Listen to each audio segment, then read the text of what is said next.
Hello friends, कैसे हैं आप सब लोग। आज का जो हमारा लेक्चर है वो है इलेक्ट्रिक फ्लक्स पर। क्लास 12 फिज़िक्स में हम लोग देखेंगे कि इलेक्ट्रिक फ्लक्स क्या होता है। ये हमारा चैप्टर 1 चल रहा है। अगर आप लोगों ने हमारे चैप्टर 1 के जितने भी लेक्चर्स हैं उनको अगर नहीं देखा है तो आप चैनल पर विज़िट कर सकते हैं और उन वीडियोज़ को एक्सेस कर सकते हैं। आज का लेक्चर हमारा लेक्चर 12 है। इसमें हम लोग देखेंगे कि इलेक्ट्रिक फ्लक्स क्या होता है।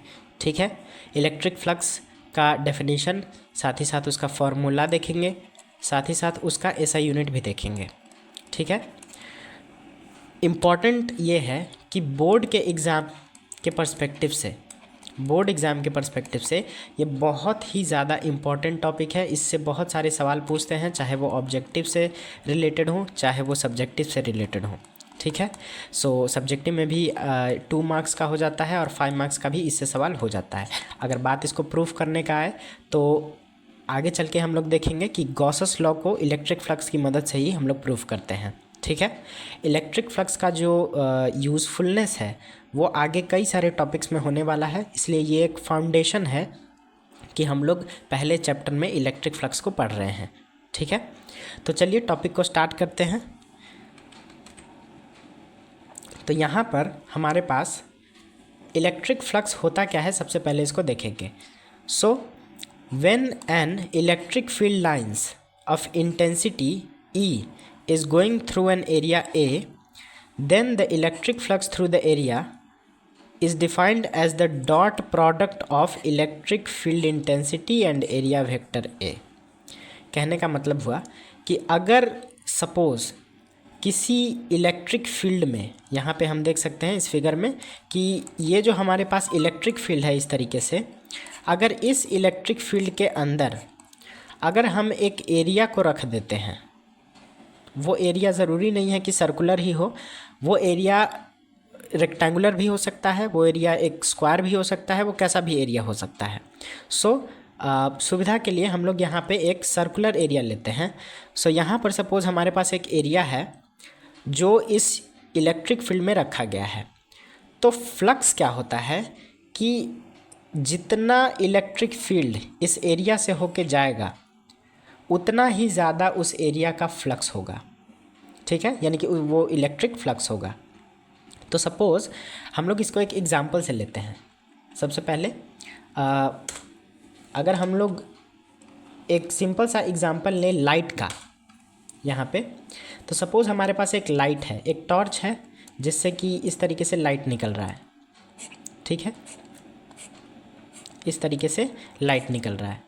यहाँ पे हम देख रहे हैं कि टॉर्च के पास में अगर हम जाएंगे, यानी कि अगर हम एक सपोज़ एक लकड़ी का एक टुकड़ा लें या कागज़ का या कूट का, किसी भी चीज़ का, तो अगर हम लोग इस टॉर्च के पास जाते हैं तो लाइट का जो इंटेंसिटी है,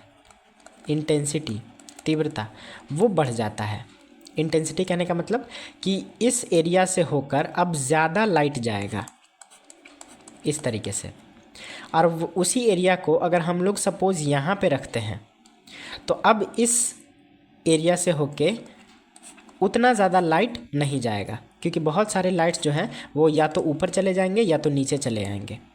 यानी कि हम लोग कह सकते हैं कि पास जाने पर अगर एक लाइट सोर्स है हमारा, ये हमारा हो गया लाइट का सोर्स, तो पास जाने पर जो लाइट की लाइंस हैं, यानी कि लाइट सोर्स, वो इस एरिया से होकर ज़्यादा जा रहा है, और वहीं पे अगर हम इस वाले एरिया को देखें तो इससे होकर जो लाइट का जो यहाँ पे लाइंस है यहाँ पे, वो कम जा रहा है।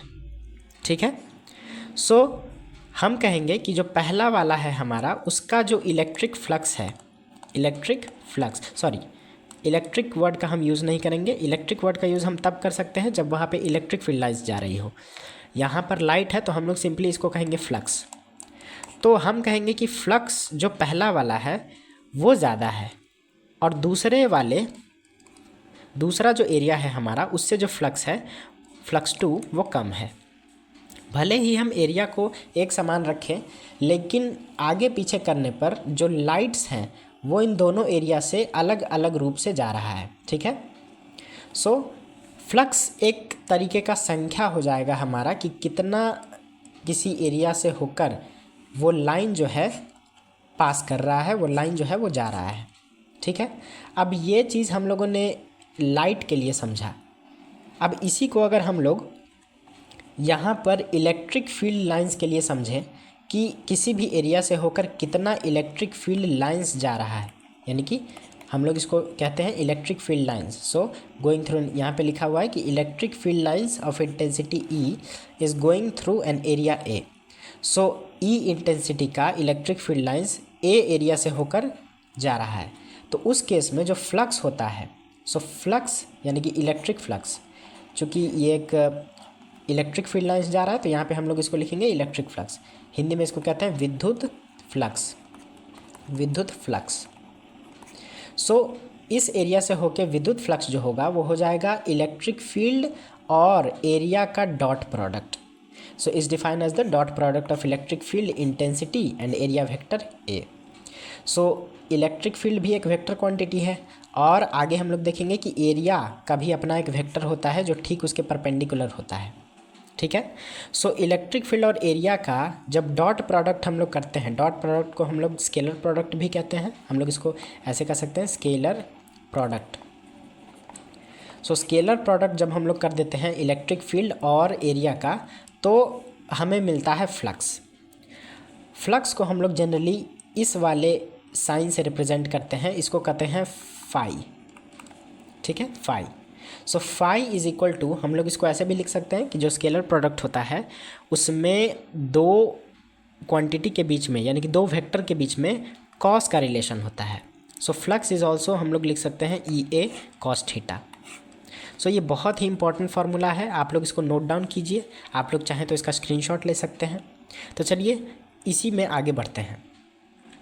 यहाँ पर सपोज़ हम लोगों ने देखा कि एरिया मेरे पास है और उससे जितना इलेक्ट्रिक फील्ड लाइंस जाएगा उतना उसका फ्लक्स कहलाएगा।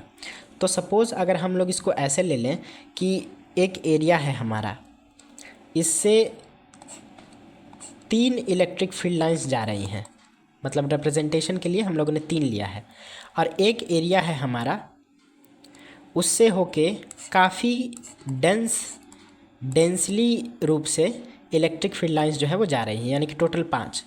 तो चूँकि एरिया सेम है और साथ ही साथ जो यहाँ पर एरिया का इस्टेब्लिशमेंट है इलेक्ट्रिक फील्ड के अंदर वो भी परपेंडिकुलरली है, यानी कि अगर एरिया इस तरीके से है तो इलेक्ट्रिक फील्ड उससे होके परपेंडिकुलरली जा रहा है। तो इस केस में आप बताइए कि फर्स्ट सिनेरियो में और सेकंड सिनेरियो में किस में ज़्यादा इलेक्ट्रिक फ्लक्स होगा? तो ऑब्वियसली जिस एरिया से ज़्यादा इलेक्ट्रिक फील्ड लाइंस जाएगा उसी में हमारे पास ज़्यादा फ्लक्स होगा। तो अगर हम लोग फ्लक्स 1 को कैलकुलेट करें तो हम कहेंगे कि ये हो जाएगा E और A का डॉट प्रोडक्ट।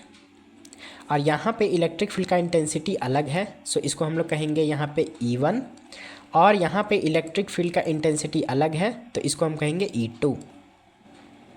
सो हम पहले वाले को कह सकते हैं कि flux 1 is equal to E1 into area का डॉट प्रोडक्ट, और उसी तरीके से हम इसको कह सकते हैं कि flux 2 is equal to E2 into area का डॉट प्रोडक्ट। और यहाँ पर फ्लक्स 1 जो होगा वो लेस देन होगा फ्लक्स 2 से। ठीक है, तो आई होप आप लोगों को फ्लक्स समझ में आया होगा कि फ्लक्स कहते किसको हैं। तो इसी को अगर हम लोग आगे थोड़ा सा लें तो हमारे पास फ्लक्स का फॉर्मूला यहाँ पे आ जाएगा, सॉरी यहाँ पे।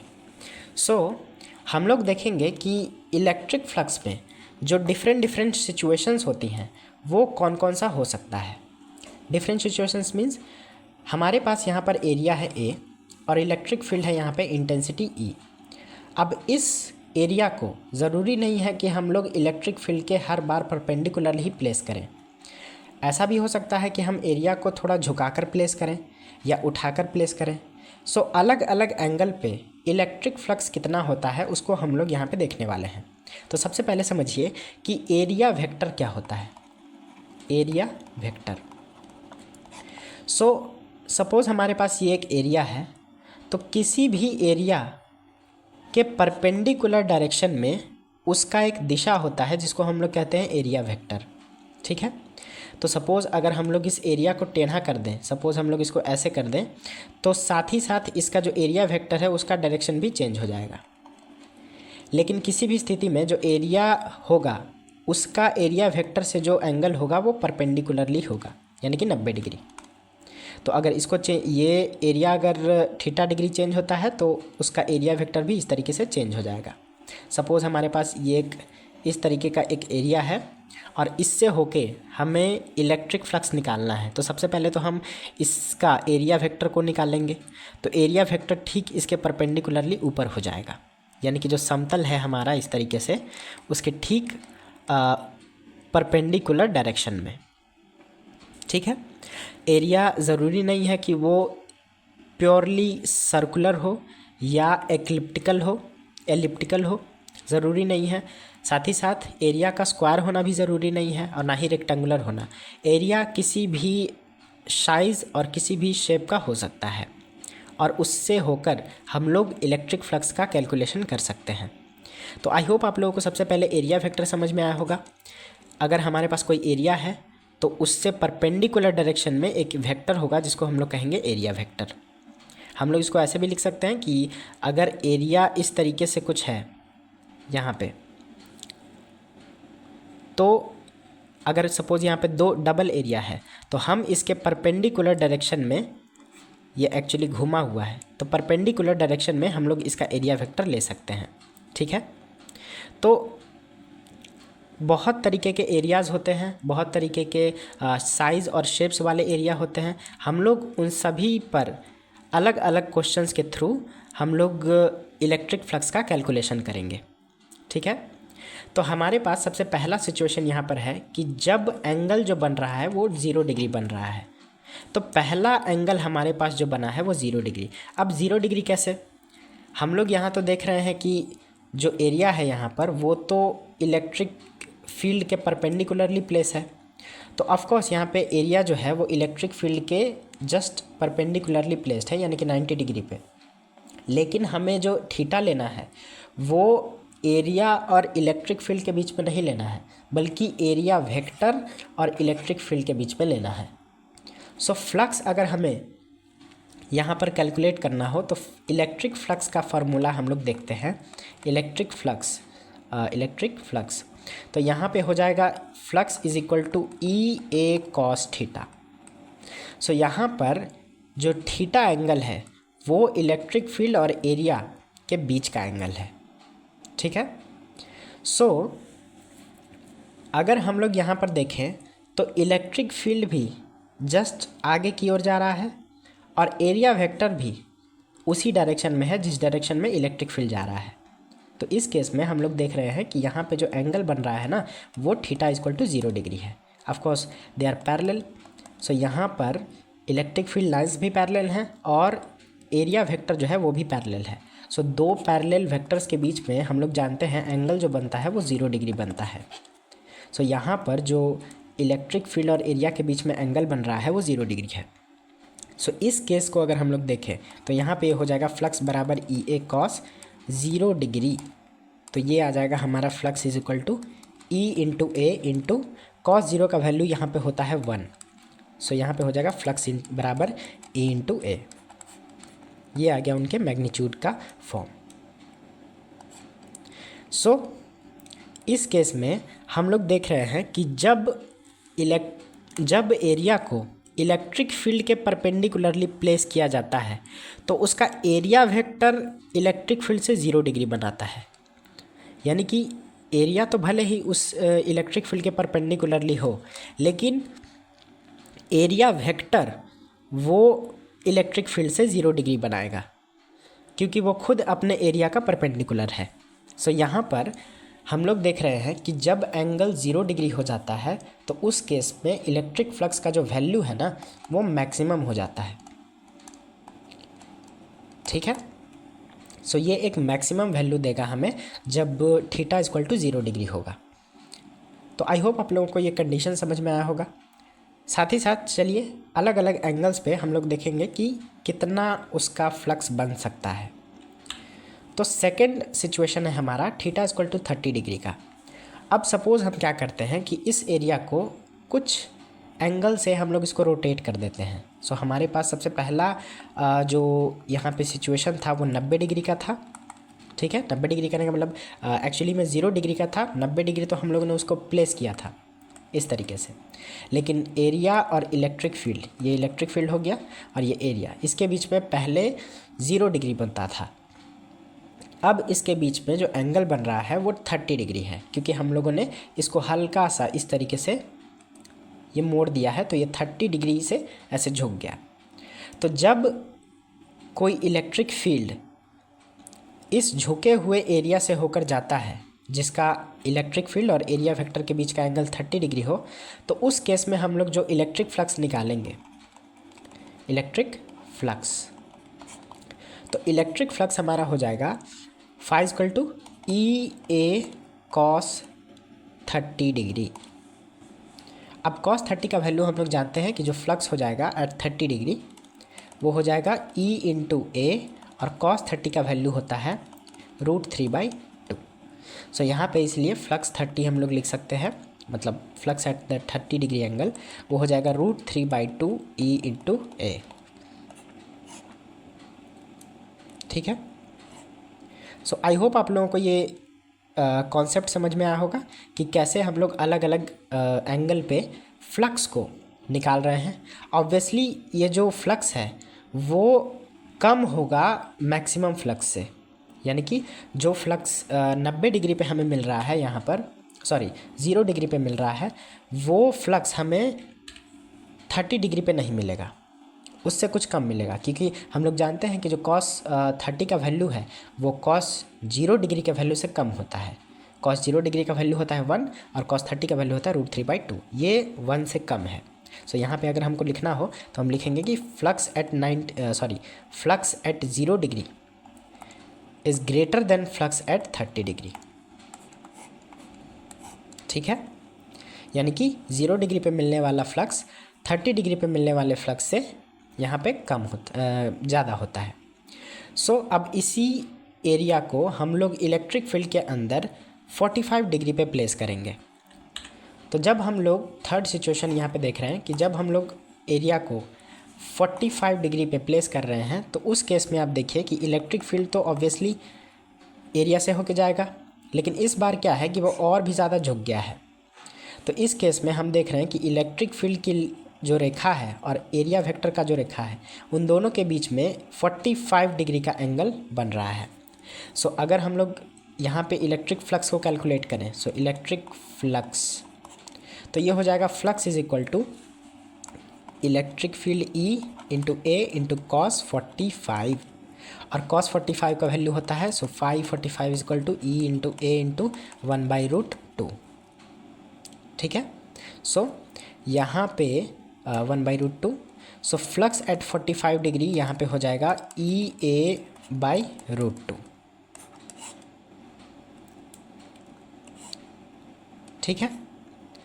तो आई होप आप लोगों को ये 45 डिग्री वाला एंगल समझ में आया होगा। यहाँ पे अब जो 45 डिग्री पे जो फ्लक्स मिल रहा है वो 30 डिग्री पे मिलने वाले फ्लक्स से भी कम होगा।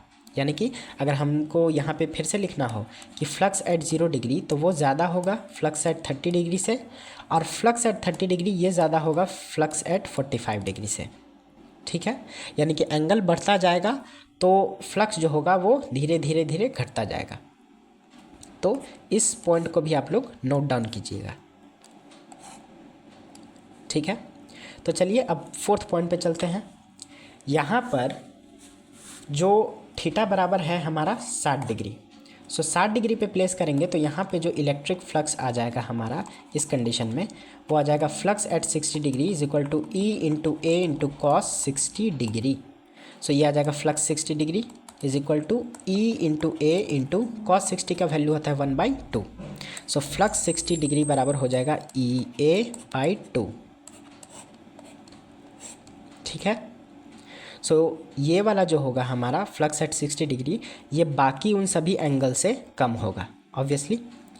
आगे चलते हैं फ्लक्स एट 90 डिग्री। अब इस केस में आप देखिए कि जब इस एरिया को हम लोग हॉरिजॉन्टली प्लेस करते हैं। सो हॉरिजॉन्टली प्लेस करने का मतलब अगर इलेक्ट्रिक फील्ड इस डायरेक्शन में ऐसे जा रहा है तो इसी इलेक्ट्रिक फील्ड के पैरेलली जब हम लोग इस एरिया को प्लेस करेंगे तो कोई भी कोई भी इलेक्ट्रिक फील्ड लाइंस जो है वो इस एरिया से होकर नहीं जाएगा। हो सकता है इसके ऊपर से चला जाए या इसके नीचे से चला जाए, लेकिन इससे होकर नहीं जाएगा, क्योंकि इलेक्ट्रिक फील्ड लाइंस जो है यहाँ पे ये इलेक्ट्रिक फील्ड लाइंस ये पैरेलल हैं इस एरिया के। लेकिन अगर हम देखें कि एरिया वेक्टर से ये कितना डिग्री एंगल बना रहा है, सो ऑब्वियसली जो एरिया वेक्टर होगा वो अपने एरिया का ही पैरेलल है। सो इलेक्ट्रिक फील्ड से एरिया का ही ये परपेंडिकुलर है, तो ये इलेक्ट्रिक फील्ड से यहाँ पर 90 डिग्री का एंगल बनाएगा। सो इस केस में जो फ्लक्स होगा हमारा, फ्लक्स एट 90 डिग्री, वो हो जाएगा हमारा EA cos 90 डिग्री। और cos 90 का वैल्यू हम लोग जानते हैं कि इसका वैल्यू होता है 0। सो फ्लक्स एट 90 डिग्री आ जाएगा 0। तो यहाँ पे फॉर्मूला से भी और इंटेंशन से भी हम लोग समझ सकते हैं कि किस में फ्लक्स कितना होगा। यहाँ पर चूँकि इसको पैरेलली प्लेस किया गया है तो एरिया वेक्टर का इलेक्ट्रिक फील्ड से जो एंगल है वो 90 डिग्री का होगा। और इस केस में कोई भी लाइन इस एरिया से होकर नहीं जा रहा है, या तो इसको ऊपर से होकर जा रहा है या तो इसके नीचे से होकर जा रहा है, लेकिन इससे होकर नहीं जा रहा। तो अगर लाइंस इससे होकर नहीं जा रहा तो उसका फ्लक्स 0 होगा। एंड ऑब्वियसली यहाँ पर cos 90 का वैल्यू 0 होता है। So flux at 90 degree equal to 0। ठीक है, तो आई होप आप लोगों को ये सारे कंडीशन समझ में आए होंगे। तो चलिए अब कुछ प्रैक्टिस क्वेश्चंस देख लेते हैं। इसी के साथ साथ जो इलेक्ट्रिक फ्लक्स से रिलेटेड जितनी भी चीज़ें हैं वो हमें प्रैक्टिस क्वेश्चन से ही समझ में आ जाएंगे, चाहे उसका SI यूनिट हो या फिर उसका वैल्यू रिलेटेड कोई क्वेश्चन हो। तो चलिए पहला क्वेश्चन है हमारे पास, A uniform electric field of intensity 10 Newton per coulomb is passing perpendicularly through a circular area of radius 7 meter. Calculate the electric flux through that area. अब जो हमें कहा गया है सबसे पहले हम लोग उसको पिक्चराइज करेंगे, सबसे पहले उसका डायग्राम बनाएंगे और तब उसमें क्या पूछा है उसको रिजॉल्व करने का कोशिश करेंगे। तो सबसे पहले इसमें कहा गया है कि a uniform electric field of intensity 10 newton per coulomb, यानी कि एक यूनिफॉर्म इलेक्ट्रिक फील्ड है। यूनिफॉर्म इलेक्ट्रिक फील्ड कहने का मतलब होता है एक समान विद्युत क्षेत्र जिसका इंटेंसिटी दूरी बढ़ने पर बदलता नहीं हो, है ना, यानी कि एक समान हो। यूनिफॉर्म इलेक्ट्रिक फील्ड क्या होता है, एक्चुअली हम लोगों ने इस पर एक सेपरेट क्लास लिया था, आप लोग चाहें तो उस वीडियो को देख सकते हैं। सो एक यूनिफॉर्म इलेक्ट्रिक फील्ड है 10 न्यूटन पर कूलम का। सो हम लोग सबसे पहले 10 न्यूटन पर कूलम का एक यूनिफॉर्म इलेक्ट्रिक फील्ड बनाएंगे। सपोज ये हमारा यूनिफॉर्म इलेक्ट्रिक फील्ड हो गया, ठीक है। अब ये जो यूनिफॉर्म इलेक्ट्रिक फील्ड है वो पास कर रहा है perpendicularly through a circular area of a radius 7 metre. अब यहाँ पर कहा है कि ये एरिया के परपेंडिकुलर है, एरिया वेक्टर के परपेंडिकुलर नहीं है। यहाँ पे कह रहा है कि एक इसके सामने एक एरिया है, सर्कुलर एरिया, और सर्कल का जो रेडियस है वो 7 मीटर है, ठीक है। सो जो चीज़ हमें पहले दिया गया है उसको लिख लेते हैं। सो सॉल्यूशन यहाँ पे लिखेंगे कि एक्चुअली हमको सॉल्यूशन यहाँ पे लिखना चाहिए, सॉल्यूशन। सो गिवन जो है यहाँ पर यूनिफॉर्म इलेक्ट्रिक फील्ड है, यूनिफॉर्म इलेक्ट्रिक फील्ड, उसका वैल्यू हमको दिया गया है ई वेक्टर का वैल्यू 10 न्यूटन पर कूलम। साथ ही साथ हमको रेडियस ऑफ द सर्कल दिया हुआ है। So radius of the circle ये है हमारा actually r is equal to 7 metre. So अगर हम इसमें साथ ही साथ हमको यहाँ पे एक एंगल भी दिया हुआ है कि अ यूनिफॉर्म इलेक्ट्रिक फील्ड जो है वो परपेंडिकुलरली पास हो रहा है सर्कुलर एरिया से। सो भले ही ये एरिया इस इलेक्ट्रिक फील्ड के परपेंडिकुलर हो, लेकिन अगर एरिया वेक्टर देखें यहाँ पे एरिया वेक्टर, तो इस परपेंडिकुलर सिचुएशन में जो इलेक्ट्रिक फील्ड इस एरिया वेक्टर से एंगल बनाएगा वो 0 डिग्री होगा। सो यहाँ पे लिखेंगे चूँकि since area is perpendicular to the electric field, hence या इसलिए जो इलेक्ट्रिक फील्ड होगा वो एरिया वेक्टर के पैरेलल होगा। ठीक है, परपेंडिकुलर है एरिया के, लेकिन एरिया वेक्टर की क्या है, पैरेलल है। सो इसलिए यहाँ पे हम लिख सकते हैं कि जो थीटा जो होगा वो 0 डिग्री का होगा। आई होप आप लोगों को ये बात समझ में आ रहा होगा। सो अब यहाँ पर अगर हम लोग फ्लक्स को कैलकुलेट करें, सो लिखेंगे कि इलेक्ट्रिक फ्लक्स तो वो हो जाएगा हमारा phi is equal to E into A cos theta. अब एक एक करके हम लोग सबका वैल्यू रखेंगे। So phi is equal to आ जाएगा हमारा 10 newton per coulomb into area. So area एक सर्कल का एरिया होता है पाई आर स्क्वायर। सो अगर हम लोग उस वैल्यू को यहाँ पे पुट करें तो ये हो जाएगा 22/7 into r square which is 7 metre. So 7 into 7 हो जाएगा इंटू कॉस थीटा का वैल्यू यहाँ पे हो जाएगा कॉस एक्चुअली यहाँ पे 0 डिग्री।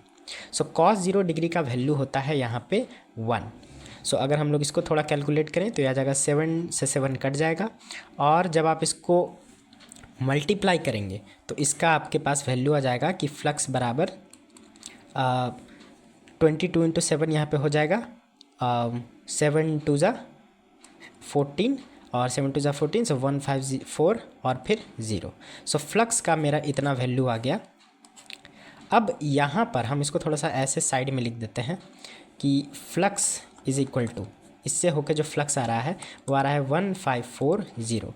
अब अगर इसका ऐसा यूनिट की बात करें तो जो हमारा इलेक्ट्रिक फील्ड का ऐसा यूनिट होगा और जो एरिया का ऐसा यूनिट होगा, उन दोनों का जो मल्टीप्लिकेशन है वही हमारा फ्लक्स का ऐसा यूनिट होगा।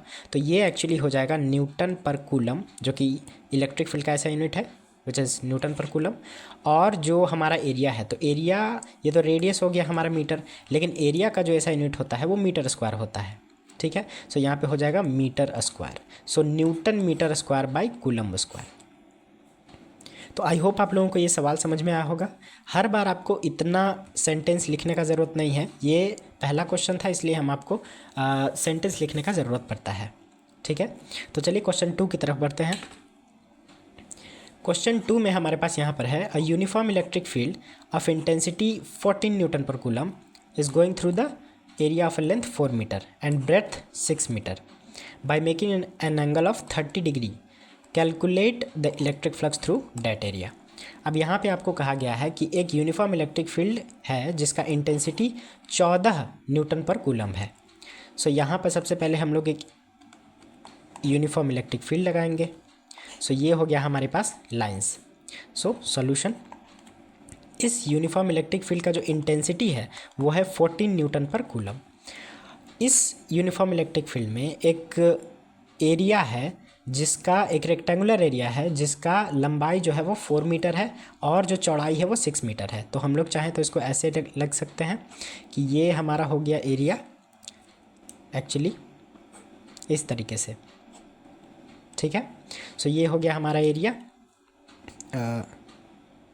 ये हमारा लंबाई और ये चौड़ाई। सो इसका जो लंबाई है वो 4 मीटर है, सो 4 मीटर, और जो चौड़ाई है यहाँ से लेके यहाँ तक वो 6 मीटर है। ठीक है, तो ऑब्वियसली जो दिया गया है सबसे पहले लिखेंगे। सो यहाँ पे जो गिवन है वो है हमारे पास इलेक्ट्रिक फील्ड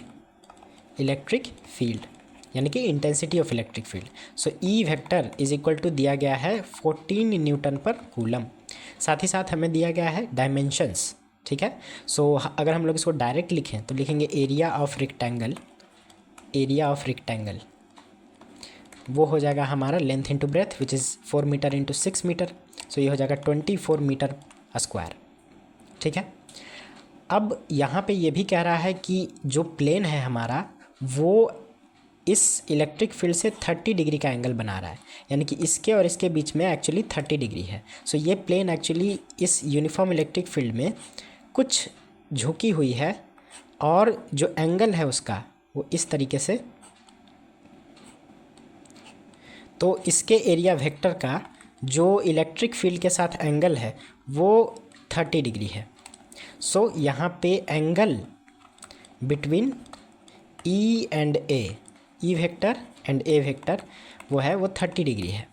सो अगर हमें इलेक्ट्रिक फ्लक्स निकालना हो, सो इलेक्ट्रिक फ्लक्स, तो उसका हम लोग फार्मूला लगाएंगे ई ए कॉस थीटा। सो यहाँ पर इलेक्ट्रिक फील्ड का वैल्यू है 14 न्यूटन पर कूलम और एरिया का वैल्यू है यहाँ पे 24 मीटर स्क्वायर और इनटू यहाँ पर हम cos 30 का वैल्यू लिखेंगे। सो cos 30 का वैल्यू बेसिकली होता है √3/2। सो यहाँ पे हो जाएगा 14 इंटू 24 इंटू √3/2 और ऐसा यूनिट के तौर पे हम लोग लिखेंगे न्यूटन मीटर स्क्वायर पर कूलम। सो यहाँ पे जब हम इसको डिवाइड करेंगे सो ये 12, तो यहाँ पे हो जाएगा 14 इंटू 12 विच इज़ 140 एंड ये हो जाएगा 168 √3 भी उसके साथ मल्टीप्लिकेशन में है। सो यहाँ पे 168 √3 न्यूटन मीटर स्क्वायर पर कूलम। सो ये आ जाएगा हमारा फ्लक्स 168 √3 और न्यूटन मीटर स्क्वायर पर कूलम। सो आई होप आप लोगों को ये बात समझ में आया होगा कि कैसे हम लोग इसको कैलकुलेट कर रहे हैं। सो √3/2। अब अगर हम लोग इस एरिया को रेक्टेंगुलर ना लेके अगर हम लोग इसको स्क्वायर में लें तो उस केस में हम लोग फ्लक्स को कैसे कैलकुलेट करेंगे उसको भी हम लोग देख लेते हैं। तो हमारा जो क्वेश्चन नंबर 3 है वो ये है कि a uniform electric field is going through a square plane of a side length, actually इसका साइड लेंथ यहाँ पे साइड लेंथ इज़ 5 मीटर, ठीक है। So by making an angle of 60 degree with the plane calculate the electric flux passing through that area. So यहाँ पे हमारे पास एक uniform electric field है इस तरीके से और एक्चुअली में electric field is going through a square plane of a side length 5 metre by making an angle of 60 degree with the plane calculate the electric flux passing through it. So यहाँ पे actually में electric flux का electric field का जो intensity है वो नहीं दिया हुआ है। एक्चुअली यहाँ पे एक क्वेश्चन में बाय मिस्टेक है। सो यहाँ पे आप इलेक्ट्रिक फील्ड को ले सकते हैं let's say 10 newton per coulomb, ठीक है। आप इसको फॉर द क्वेश्चन आप इसको 10 न्यूटन पर कूलम ले सकते हैं। So electric field is equal to 10 newton per coulomb और इस इलेक्ट्रिक फील्ड में 60 डिग्री के एंगल पर 5 मीटर वाला एक स्क्वायर रखा हुआ है। सो यहाँ पर जो हमारे पास एरिया बनेगा वो कुछ इस तरीके से बनेगा,